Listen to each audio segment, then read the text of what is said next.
ધર્મની હાટું જદી ધરવું હોય માથું આવે દોડા દોડ, એવા હરિજન અવનીમાં ઓછા, બાકી તો લાખો ને કરોડ. છેલ્લે પણ આપણા ધર્મમાં એમ કીધું છે, 5 7 9 12 કરોડ 33 કરોડ. એ તો આપણે ગુજરાતમાં 6 કરોડ હશે. પૂરા 33 કરોડ થાવું ને તા તો દયા થઈ જાય ભગવાનની. રામાપીની આરતી છે, આપની ઈચ્છા છે, પણ છેલ્લે છેલ્લે હાલતી વેળાએ બાપાને યાદ કરી લેવું. છેલ્લે છેલ્લે અત્યારે કાં 12 વાગે ગવાય, કાં સાંજે ગવાય ને કાં સવારે ગવાય. આરતીનો નિયમ છે. હીરામણ સવારે જ કરાવે, રોંઢે તો રોંઢિયો હોય. હીરામણ સવારે જે ખાઈ ને હીરામણ કહેવાય, બપોર ખાઈને બપોરા કહેવાય, સાંજે વેળા કહેવાય. એ બધા આ બધા પ્રકારો છે. હવે ભજનમાં એવું છું, ભલે તો ગાઈએ આમ આડે વાંધો ન આવે, બધા સાંભળતા તમે મહાન છો, યા અમને અંબારી ગયો છો. અમે મહાન નથી, તમે મહાન છો. જેવું ગાયું તમે સ્વીકારી લેશો.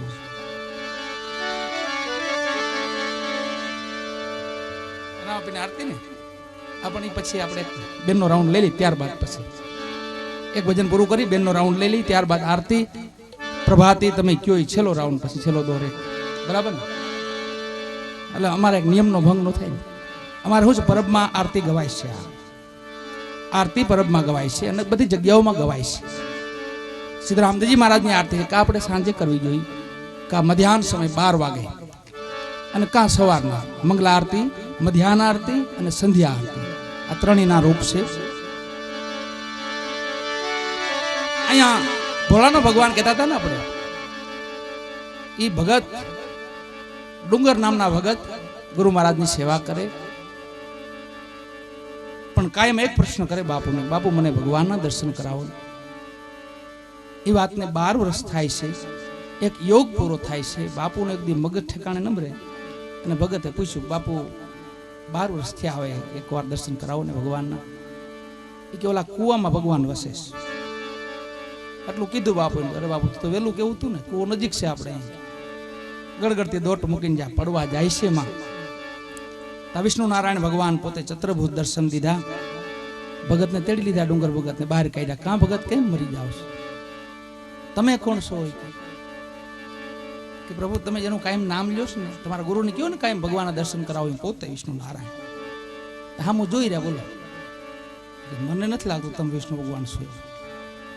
કે મને નથી લાગતું. મારા ગુરુ મહારાજ કેમ તો પાકું. વાહ કટારી ઈ લાગે છે એનો ઈ બાપુ નહીં બરાબર. હવે ઘાયલ પાકો ઘાયલ સે ઘાયલ મિલે જી જી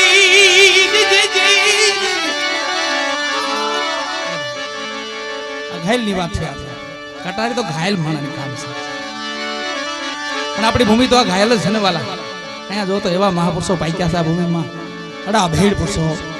ખાલી યાદ કરી નાખો, જન્મારો કાઢ નાખીને તોય જિંદગી પૂરી પૂરી. બધા સંતોને એક એક દી સંભાળીને તોય પૂરી. 9 લાખ ભક્તો સંતો થયા. આપણે ભક્ત માળમાં લખેલ છે 9 લાખ. જતી સતી સુરા સંત ભગત દાતારો. તમે કોણ? હું વિષ્ણુ નારાયણ. એમ હું ન માનું, મારા ગુરુ કે તો માનો. કોણ તમારા ગુરુ છે? જો અમે મઢીમાં બેઠા છીએ, જાઓ બોલાઈ આવો. પણ તમે અહીંથી વહી જાઓ તો એટલા ભોળાઓ, આમાં ભગવાન ઉભા તો એની પરીક્ષા કરે. તમે વહી જાઓ તો કે નહીં જાઓ. એમ મને વિશ્વાસ ન હોય. પાસે એક ઝાડું હતું ને, ખેડી તો રાખતા હોય ભરવાડ ભગત, ખંભે હોય જ ખેડી. તો એ ખેડી ભગવાનને બાંધી આવો કહક આવી. અહીંયા ઉભા રહીએ કે હું આગળ આવું મારા ગુરુને તેડી. સ્વામી પાસે ગયા ગુરુ મહારાજ. બાપુ તમે કહેતા હતા ને હું કૂવામાં પડવા આવી ગયો, કોક આવ્યા ને મને બહાર કાઢ્યો, અને એ એમ કહે છે હું ભગવાન છું. એમ ગુરુ મહારાજને છે, વાહ વાહ મારો વાલો કદાચ આવ્યો હોય, આ ભોળાની ભક્તિ જોઈને કદાચ એની હાટું આવ્યો હોય. ગુરુ મહારાજે દોટ મૂકી હોય. હાલ હાલ ભગત હાલ કે ભેગો હાલ. જો તો મારો નાથ પીપળે બંધાઈને ઊભો છો, 14 બ્રહ્માંડનો નાથ પીપળે બંધાઈને ઊભો છે. તો એના ગુરુ મહારાજ ભાવગર સ્વામી હતા ને એને કીધું, ભાઈ હું તારો ગુરુ નહીં, તું મારો ગુરુ. કે નહીં બાપુ, મારા ગુરુ તો તમે જ. કેમ? ગુરુ ગોવિંદ દોનું ખડે કિસકો લાગુ પાઈ, બલહારી ગોરા દેવની. જેને ગોવિંદ દિયો તમે હતા તો મને દર્શન થયા ને બાપુ. તમે કુવામાં પડવાનું કીધું તો ને, ત્યાંથી એને ફકેરી લીધી અને પહેલું જ એમનું ભજન ગાઈ છે આપણે, સદગુરુ તમે મારા તારણહાર, આજ મારી રાંકની અરજી સાંભળો ખાવન ધણી. એ દેવ ડુંગરપુરી પછી નામે સંત રાજસ્થાની ભૂમિમાં કોક દીધી જાઓ તો દર્શન કરજો એમના. અહીંયા જબુબાઈ કે છે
લાખો